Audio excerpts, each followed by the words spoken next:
Okay, we have time. This is the test that we're gonna make by the time we finish this lesson. However, in the meantime, let's start talking about the kinds of sentences that you're gonna encounter during the CEPTO. This is related to the statements. So you're gonna get some kind of information. It is not always declarative. Maybe you get a question, maybe you get an exclamation, or something imperative. So a sentence is a group of words that expresses complete thought, and there are 4 kinds of sentences. The 4 kinds of sentences are declarative, interrogative, exclamatory, and imperative. Let's start with the declarative sentence. Declarative sentence makes a statement or tells something. It ends with a period. So Stephanie loves the book Divergent. I teach at Walter High School. I drive a white car. I'm telling something. There's some information that needs to be said. This is what you think about declarative sentences. It's probably one of the most simple sentences. Now, exclamatory sentence shows a strong feeling and it ends with an exclamation point. What fun we'll have in language art class. He hit a home run. Or wow, your new outfit is awesome. Imperative sentences, on the other hand, commands. It gives you an order, something to do, and it usually ends with a period. So, like, tell me about your day, take out the trash, be on your best behavior. Now, we were talking about subjects and predicates. Some of these have divisions within the same subject and within the predicate. For this, every sentence has 2 parts, a subject and a predicate. A sentence with 1 subject and 1 predicate is known as a simple sentence. A sentence with a fragment does not express a complete thought. It may be missing a subject, a predicate, or both. Alright, so we know that a simple sentence has only 1 subject and 1 predicate. So, Pedro and Dainer, please give me an example, write it down on the Skype chat, and make a simple sentence. 1 subject and 1 predicate.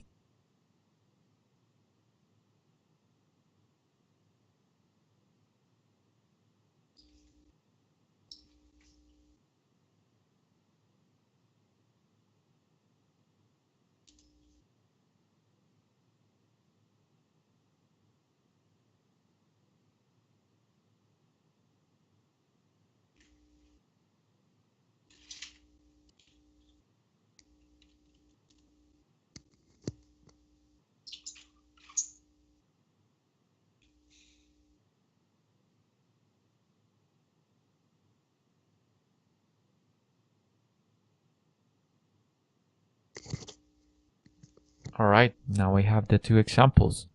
So, Dainer says, the boy is playing video games. Perfect. The subject is of course the boy and the predicate is playing video games. The telling part is also how we call it. Now Pedro says, the boy is playing football in the park. Very good. The boy is our subject and playing football in the park is the predicate. In this case, you're fragmenting the predicate because you're actually making it more complex, which is very good. Playing football in the park. You're given some kind of explanation to that predicate. Now, sentence and sentence fragments. Now let's look at these examples. We have this sentence. This is actually a sentence. It says, Paul Revere. The sentence lacks a predicate. There's no a predicate right there. So there's only 1 subject. We can ask, what did Paul Revere do? So if we ask this, it's most likely that we don't have a predicate. Now we have work for Paul Revere. The sentence lacks a subject right now. We only have a predicate. So we ask, who worked for Paul Revere? and this last one, about history. About history can be a sentence, however, it lacks both the subject and the predicate. There are instances where there's not even a predicate or a subject. Now you understood the subject, you. In requests and commands, that is imperative sentences, the subject is usually not stated. So it's implicit. It is not explicit, as saying the boy. The word you is understood to be the subject. So do your homework tonight. Where's our subject right here? Do your homework tonight. Since we have your, it's implicitly said that the speaker is talking to someone in the second person. So you is the subject. In these cases, if you guys are asked about what is the subject of this question, then you can answer with a pronoun. In this case, he, she, it, you, and so on. Subjects and predicates. So the complete subject includes the word subject of a sentence. The complete predicate includes all the words in the predicate of a sentence. My favorite subject is language arts. In this case, Pedro made that analogy very well because he completed the predicate. In this case, he said, the boy is playing football. I can simply say the boy is playing football. However, he completed the predicate by telling us where, in the park. Now, the simple subject is just a fancy word of saying that we have one subject. We can have multiple subjects, and this is when things get complicated. The simple predicate is the same, is the main word or group of words in the complete predicate, and it is always the action, so it is the verb. This is a simple sentence. My sister read a book. This is, of course, in the past tense. Compound subjects and compound predicates. Now, I need you to put most of your attention right here. A compound subject has two or more subjects that have the same predicate. The subjects are joined by and or but. This is the example. Many painters and sculptors lead colorful lives. This is a compound subject. And this is a compound predicate. A compound predicate has two or more verbs that have the same subject, but the verbs are joined by and or but. Juan lived in Spain. We only have one subject. And studied painting. Lived in Spain. This is our first verb and our second verb. Now, having in mind this, the compound subject, I need you guys to make an example of a compound subject. That is one subject, one compound subject and one single predicate. Again, write it down on the Skype chat.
Alright, I got Dainer's example.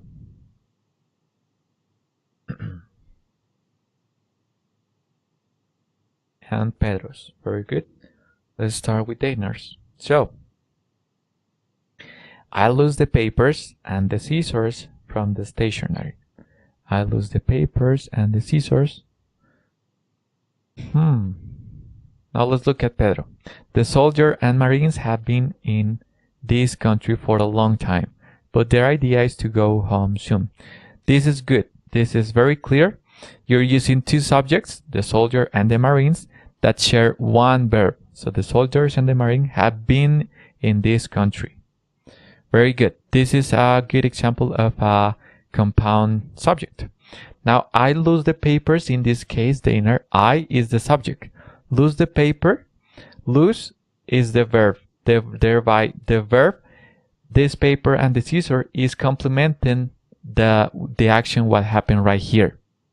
So you need to rewrite that or give me an example that has a compound subject. It is two subjects that share only one verb.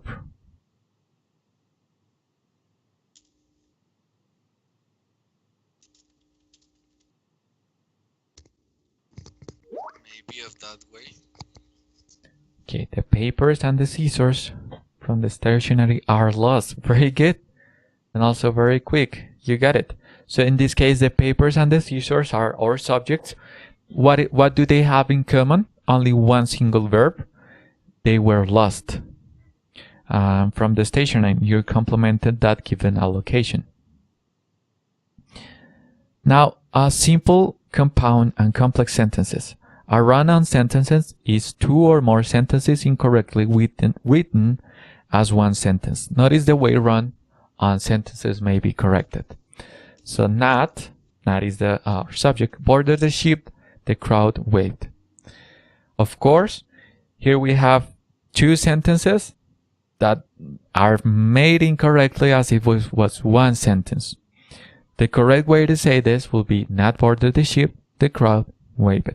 This is extremely important because sometimes when they ask us to correct during the CEPTO, correct this sentence, and you guys notice there's only one thing and the other one predicate and the other has only one subject. Most likely you will think this is only one sentence. However, this is a trick question and you need to split those into two. Now to finish with the examples and to make clear the compound predicates. Now let's try to make a compound predicate. So for this, remember only one subject and then two predicates. Two predicates means making two verbs. So write down your examples on Skype chat. And after that, we're gonna make the test.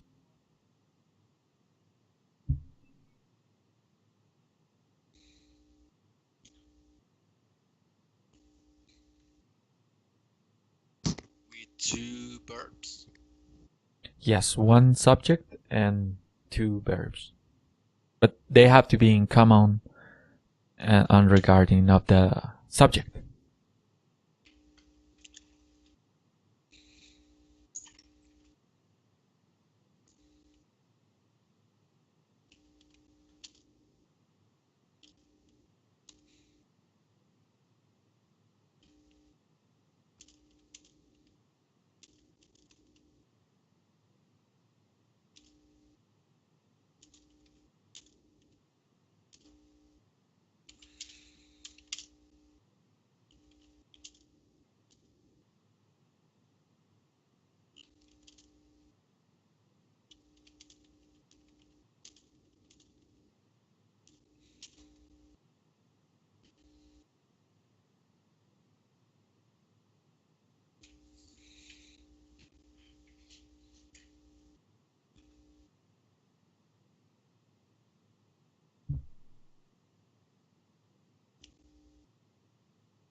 Okay, I got Pedro's.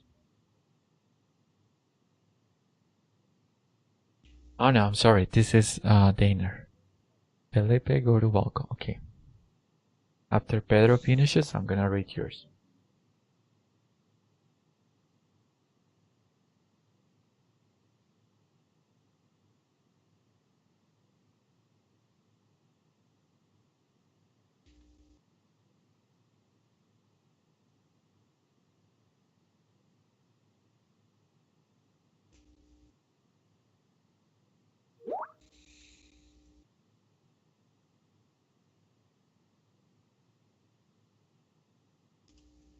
Alright.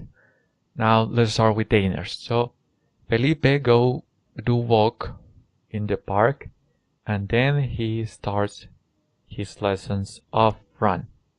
Yeah, I don't know if go to walk maybe are two verbs, and I put run in the last. Oh, you mean Felipe goes? Go to walk, Like in imperative sentence? Felipe, go to but walk. but I don't know if go to walk are two verbs. Ah, no, no.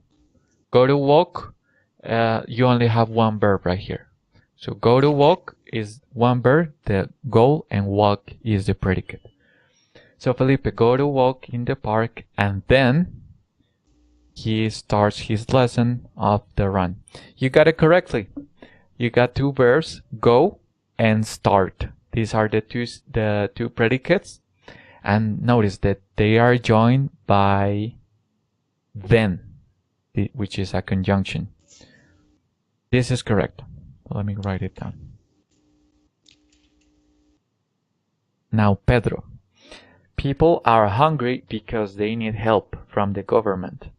Okay, you got the are, which is the verb, but they don't support them in the important decision. People are hungry, you got the first predicate correct. Are, as I said, is the main predicate. And then you have, but they don't support them in important decision. Yeah, it's perfect. Don't support is your second verb.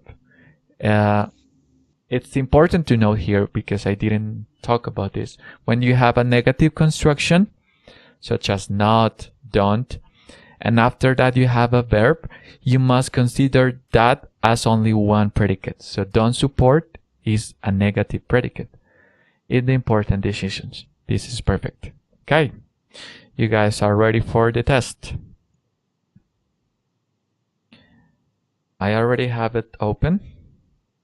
And so as this test makes random questions, it's computerly generated. We're gonna do 4 questions for Pedro and 4 questions for Daner. We're gonna do it one Daner and then Pedro, and one Daner and then Pedro. So let's start with Daner. So traditional Belgian waffles are dotted with little peppers of sugars. Choose whether the bolded part of the sentence is the subject of the predicate.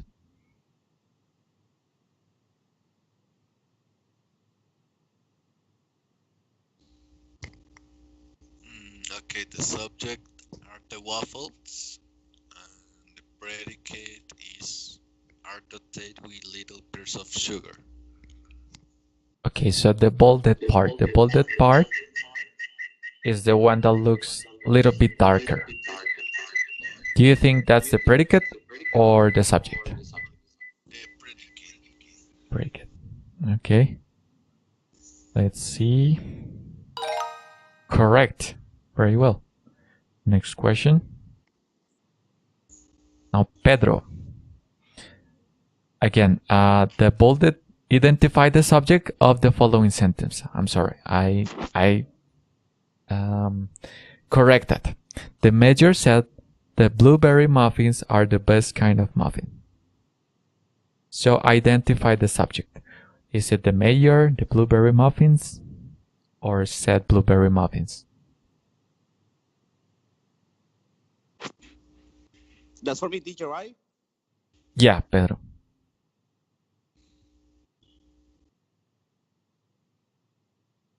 That's for I you. think the subject is the mayor. All right. Let's check that out. Correct. You got it. Okay, thanks. Now, Daner. Choose whether the bolded part of the sentence is the subject of the predicate. The baby goats climbed up the cliff face unsteadily. In this case, baby goats is the subject, and climb up the cliff face unsteadily is the predicate. All right.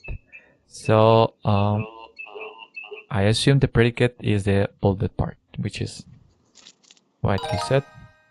Very good. Next question. Let's go with Pedro. Pedro, so choose whether the bolded part of the sentence is the subject or the predicate. The bolded part, farmers. Farmers harvest cranberries by flooding the growing beds with half foot of water and scooping up the fruit.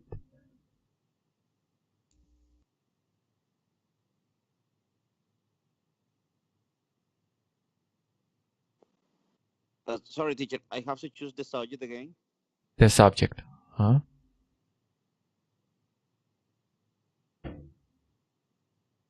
I think it's farmers. Farmers. Alright. Let's see if that is correct. Great work. You got it, guys. Now let's do the second run. That's 4 of 4. And we're going to do a second round so that you guys have 4 each questions.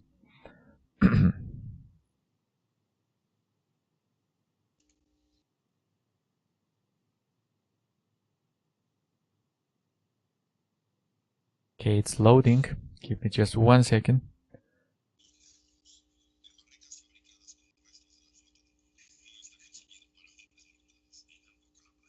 Alright, now let's go with Daner.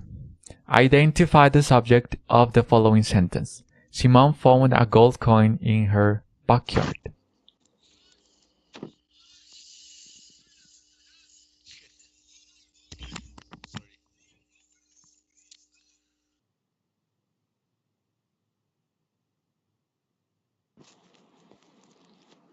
Go ahead, Daner.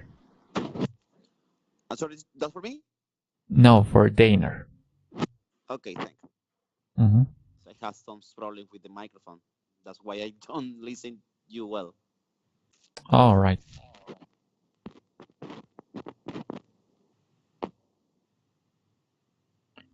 Daner. Is Daner still here? Yes, teacher. I am just thinking. Ah, okay. Sorry.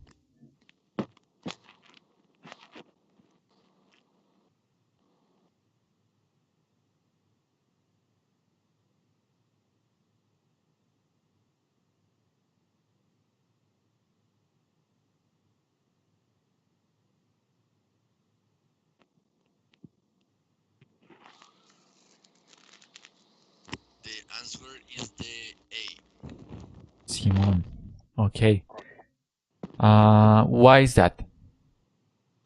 Because it's the subject. All right. I'm gonna give you a clue so that you get this answer a little bit easier the next time. So the subject most of the time is the person who does the action. So in this case, Simone found a going cold in her backyard. He is doing the action of finding a gold coin. So this is how you know that is the subject. Good. Now let's go with Pedro. Get ready for the next question. All right. Choose whether the bolded part of the sentence is the subject or the predicate. The noble horse washed its mane in the waterfall.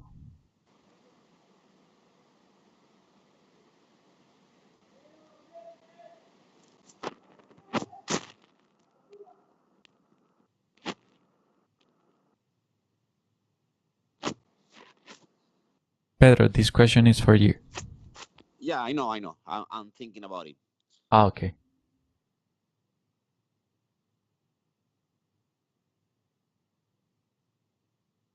I think it's the predicate. The second part, wash it. It's main in the waterfall. Okay, and why do you think that's the answer? Sorry, teacher. Why do you think that's the answer? What's the reason? Because the noble horse is the subject. He's who made who do the action. Watch is mainly in the waterfall. All right, let's check that out. That's correct. So this is a tricky question because we have the noble, which can be the person who controls the horse, or the horse, the noble horse, which is the horse that belongs to the noble horse. In this case, Pedro got it correct. Very well. Now, Dainer, identify the subject of the following sentence. The parrots will not stop squawking. The answer is the B. The parrots. Okay, let's check that out. Very good. And finally, choose whether, with Pedro, choose whether the bolded part of the sentence is the subject or the predicate. So this is the bolded part. The cowboy singing. It goes through the canyon.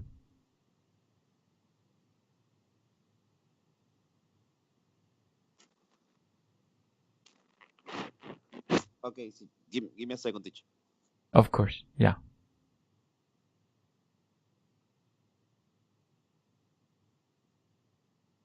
Is the subject. The cowboys is the subject. All right, check that out. Correct. Now, this is a very interesting example because we have the cowboys singing. Yeah, this is like a tricky. Exactly. So, what is the subject right here, Pedro? Do you think is the cowboys or singing? The subject. I think the cowboys is just cowboy. All right. So, in this case, is singing the subject because singing is what belongs to the cowboys. It's like saying the cowboys song. So the cowboys singing echo through the canyon. Very good. You got all of them correctly.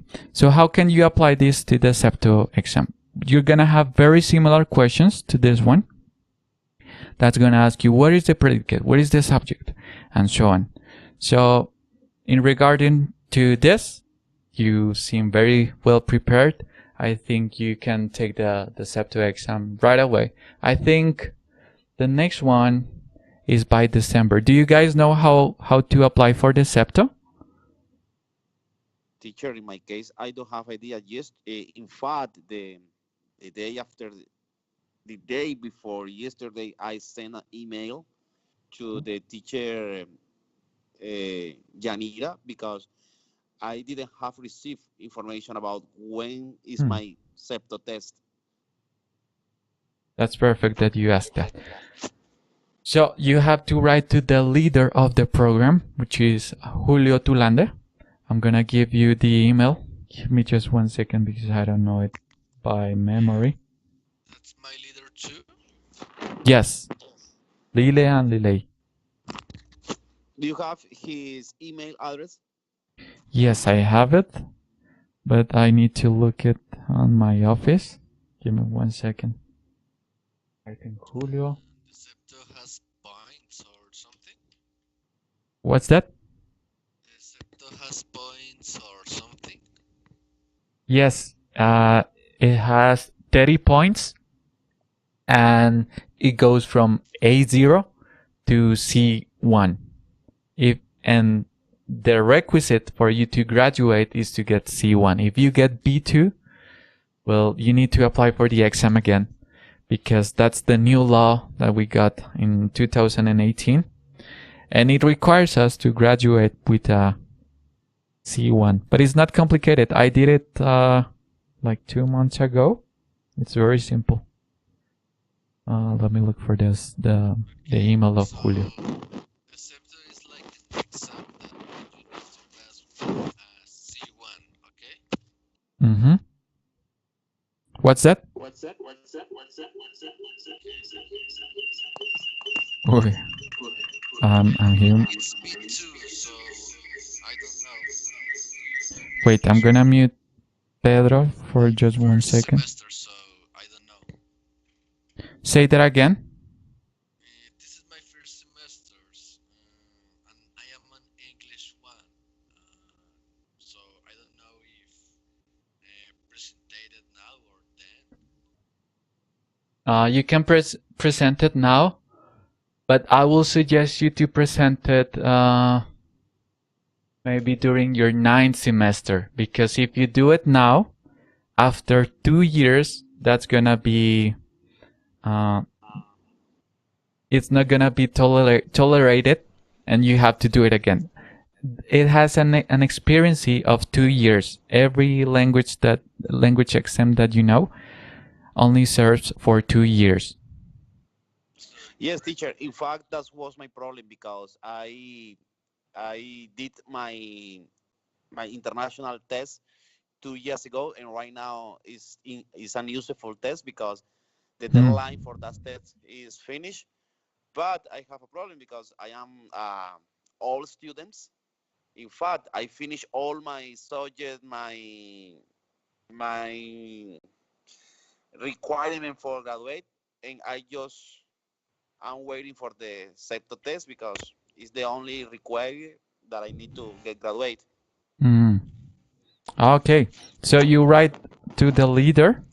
You write, "Hey, I want to know when is." You can write it him in Spanish because he always writes in Spanish. ¿Cuándo puedo saber cuándo presentar el examen? Porque lo presentan cada 2 meses y esto no estoy seguro cuándo será el siguiente, pero creo que el siguiente lo van a hacer en diciembre. Entonces, Julio Tulande. One second. So you recommend me that I present the CEPTO when I am finished my career, like in a ninth semester? That's right, because otherwise you're gonna get the problem that Pedro faced. Okay. But keep in mind something: if you can do this text for homologate some subjects, especially the basic English, if you get a good score, you can pass, or maybe you don't have to develop the subject related with the basic English. That's good for you because you can finish faster. That's correct. That's another thing. So you can homologate all the courses, English 1, English 2, English 3, and so on. If you show that you have a C1 with this exam, you don't have to do those courses. But you also have to pay around 800,000 pesos because that's what the homologation costs. So if you can evidence that you're a C1 speaker, do this exam, and that way you don't have to learn English from the base, which is horrible. Teacher, if I am level B2 and I do the CEPTO and I mean my qualification is B2, what happened? What's the question again? If I do the CEPTO right now in this week and my qualification is B2, what happened? Then you can homologate up to maybe English 6. You can still homologate courses, but not the very advanced courses. I misspelled this. You mean I can homologate to the B2? Yeah, you can homologate that. And that means I will see use less class of English, right? Yeah, you don't have to see the courses. If you look at your Malla curricular, there are courses for each of these levels. You don't have to see those. And I extremely suggest you to do that because you're wasting your time. If you're an advanced language user, you don't have to say learn good morning, good night, the verb to be, and Yes, so on. yes, yes. That's the idea. That's right. So yeah, do you guys have any more questions? Okay. No, for Well, me, it's okay, teacher. I'm gonna write to the Julio Tulande about the CEPTO test. The date, Perfect. please. The date, yeah. All right. I have another question. I presented CEPTO and I have to wait 2 years for Julio presented again. Tulande. No, you can present it right away. Other 2 months. And wait for the next 2 months. That's correct. Okay. So, Hmm. do you recommend me that I do the CEPTO right now? Yes, I recommend you that. Hmm. Okay. Well, I will have only Yeah, the it's better for you. I test. did it. That I did that when I was starting my career, and I have to. I call homologate two semester. Mm. And how you do that? The end of the CEPTO, how you did that? You just pay or? Yes, you No, have it's to. free. Yeah, right. O sea, ¿cómo hiciste? O sea, solo presentaste, sacaste un buen puntaje y después te dicen que tienes que pagar. Claro, tú tienes que pagar la homologación. Ellos te dicen, bueno, tú dices que quieres presentar el examen para homologar alguna materia porque tú tienes cierto nivel de inglés, pero para que eso pueda ser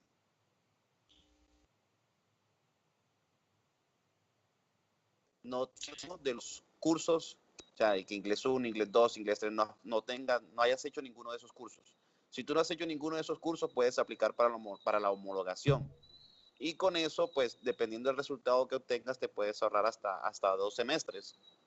Obviamente con un buen high score. O sea, podría pasar de todas las materias de 2 semestres. Pues acuérdate que es por créditos y a ti 14 créditos casi que te representan un semestre.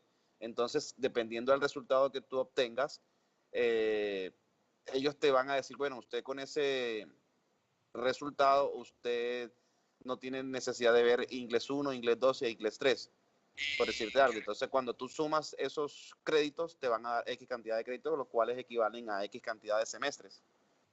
qué cantidad de crédito recibiste tú? A mí me homologaron casi 14 créditos, eso es un semestre, porque en ese entonces yo alcancé solamente B1, yo lo hice hace como 3 años. Ah, no, mentira, hace más, hace como unos 4 años yo hice ese Pues, examen. te homologaron un año, Un semestre, un semestre. un semestre. Ok, ok. Hmm. Ok, listo. Entonces solo es presentar el examen y ya después, dependiendo de la respuesta, Julio me dirá, pues, lo que tengo que hacer después del resultado, ¿sí? Así es. Yo les voy a Exacto. dejar un demo para que vean cómo es que se hace la prueba. Es muy chévere ese demo. Háganlo, no se demoran tanto. Y bueno, en el caso de Deiner, dependiendo del puntaje, puede homologar ciertos cursos. Solo los cursos de inglés, por ejemplo, hay cursos de fonética y Claro, Solo los de esos no se pueden homologar. Exacto. creí que Ujú. solo los claro, de solamente ética para inglés. y los de cátedra y todo eso siguen No, estando bien. nada, esos tienes que desarrollarlos. Exacto. Bueno, Igual muchachos, es como un plus porque pues, bueno, puedo adelantarme con el de inglés. es muy bueno. Claro que sí, te ahorras dinero y tiempo. Y tiempo. Ujú. Ok, sí, tiene Mira, yo solución. estoy varado, yo terminé materias hace un año y no me he podido graduar porque no hice la Saber Pro. Y esperando Ah. ese tiempo a mí se me venció mi certificación en octubre y ahora me toca hacer nuevamente el examen para poder certificarme y poder graduarme. Ya yo tengo hasta la opción, yo hice hasta el proyecto de grado y lo terminé en diciembre del año pasado O y no sea, me he tú podido ya graduar. estás en el último semestre. No, ya yo terminé todo en diciembre del año pasado. Terminé materias, terminé proyecto de grado. Mis compañeros ya se graduaron. Mis compañeros ya se graduaron. Yo no me pude graduar porque no hice la Saber Pro, por desconocimiento y porque se me cruzaron con una comisión al exterior. Y pues Mm. yo preferí irme para el exterior. Entonces ahí como que se me cruzó eso y me tocó pues escoger y escogí la comisión y no hice la Saber Pro el año pasado. Ok. Te deseo la mejor de las suertes, que ojalá puedas ya graduarte. Y gracias Sí, por claro. la ayuda. No, tranquilo, vale. Bueno, Igualmente, profe, Pedro. gracias, profe, gracias. Gracias, muchachos. Bueno, entonces yo los dejo, que estén muy bien y igualmente si necesitan algo me escriben al chat, yo estoy aquí y les ayudo con lo que Perfecto, sea. profe, ¿podrías dejarme también tu correo por si lo llego a necesitar? Sí, claro, cuando cierre la sesión yo se los escribo. Bueno, Vale, profe, vale. Ok, Muchas gracias, listo. muy amable. hasta luego, que estén muy bien. Hasta luego, igual. Gracias.